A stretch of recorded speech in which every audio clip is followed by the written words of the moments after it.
Let me tell you a story. A woman stood in the middle of a vast desert, holding an empty cup. She had spent years trying to fill it with success, relationships, self-help plans, even religion.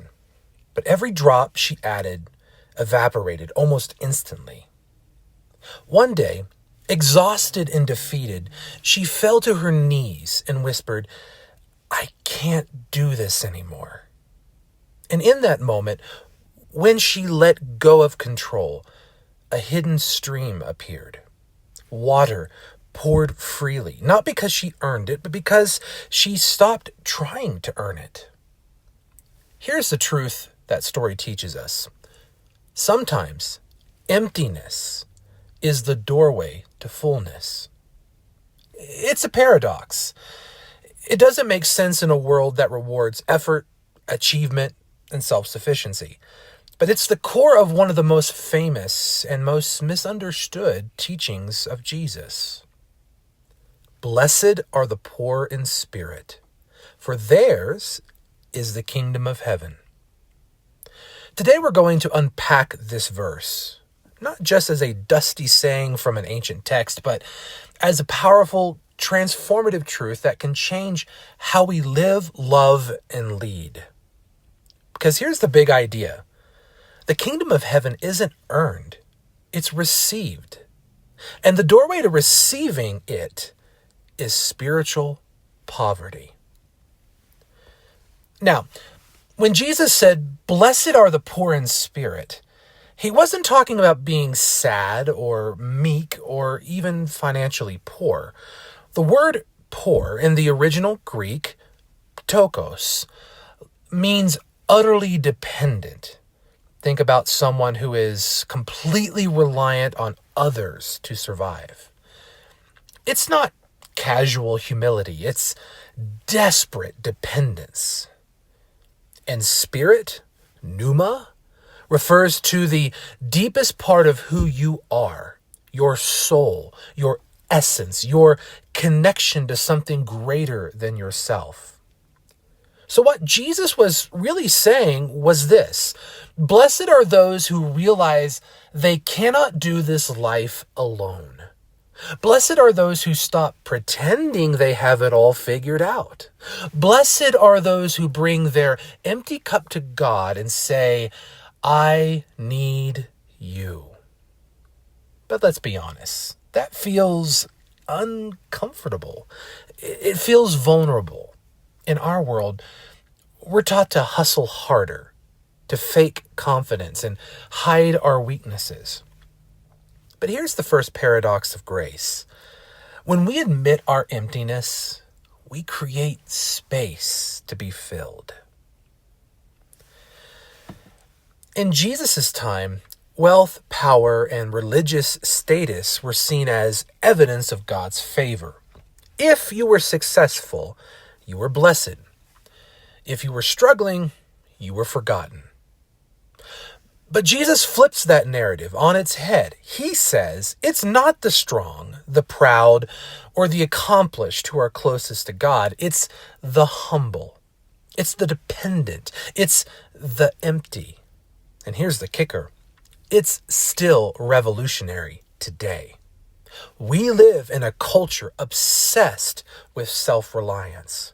We measure worth by productivity. We hide behind perfectly curated social media feeds. And even in our spirituality, we think, if I just pray more, if I just read more, if I just try harder, then God will love me more. But Jesus is saying something completely different. The kingdom of heaven isn't something you achieve. It's something you receive. It's not about your ability, it's about your openness.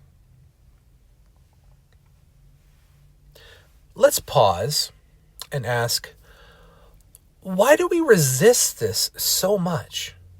Why is it so hard to admit, I can't do this on my own? Because dependence feels like weakness. Vulnerability feels like failure. But here's what psychologists tell us. Vulnerability isn't weakness.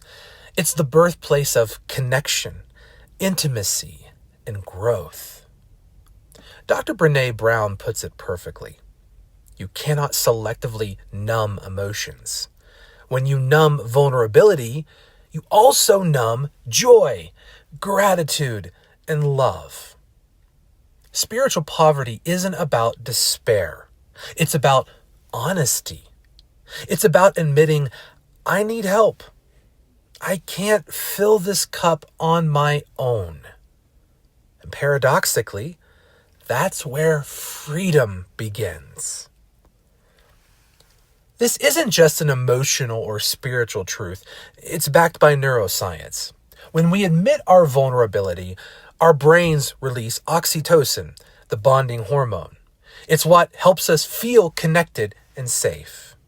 Practices like prayer, meditation, and surrender decrease cortisol, the stress hormone, and increase serotonin, the chemical linked to peace and well-being. In short, when we stop pretending, our brains actually heal. Jesus wasn't just offering spiritual wisdom. He was offering a neurological blueprint for peace and connection. And this isn't just a Christian truth. Across the world, we hear echoes of this same idea. In Buddhism, the path to enlightenment begins with letting go of attachment and control. In Stoicism, Marcus Aurelius, the philosopher king of Rome, said, "You have power over your mind, not outside events. Realize this, and you will find strength."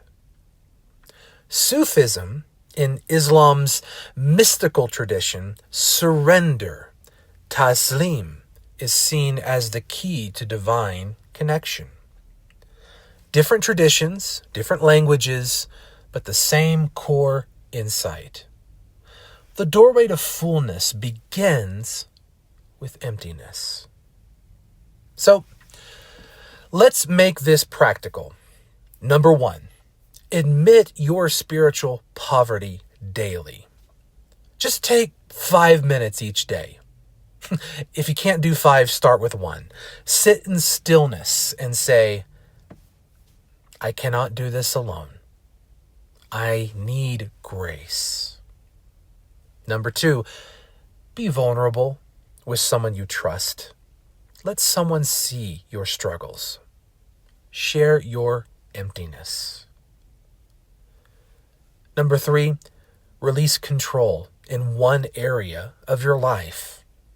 Pick one thing, your career, your family, your spiritual life, and actively let go of trying to control the outcome. When we do this, we create space for grace to flow. There's an old parable about a cracked water jar. Every day a woman carried 2 jars from a stream, one perfect, one cracked.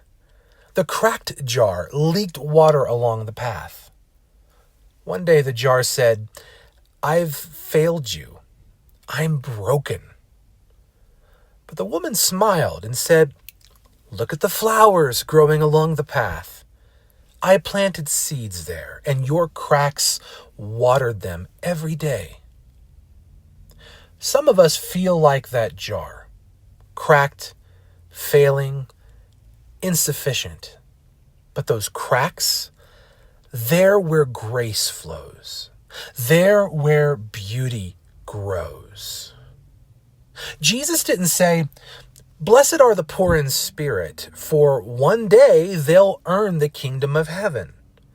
He said, blessed are the poor in spirit, for theirs is the kingdom of heaven.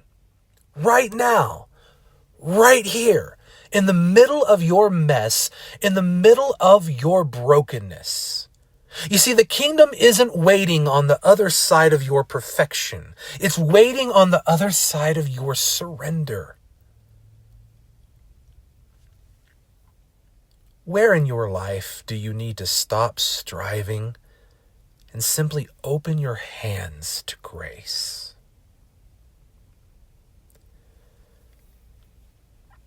Your emptiness isn't your failure. It's your doorway. Your cracks aren't your shame. They're where the flowers grow. Your poverty isn't your end. It's your beginning. Because the kingdom of heaven belongs to those who stop pretending, stop performing, and simply say, I need grace. This week, give yourself permission to let go. Pause. Breathe. Admit your need. Because in that emptiness, you'll find fullness. In that poverty, you'll find the kingdom. Thank you. Go in peace, poor in spirit, and rich in grace.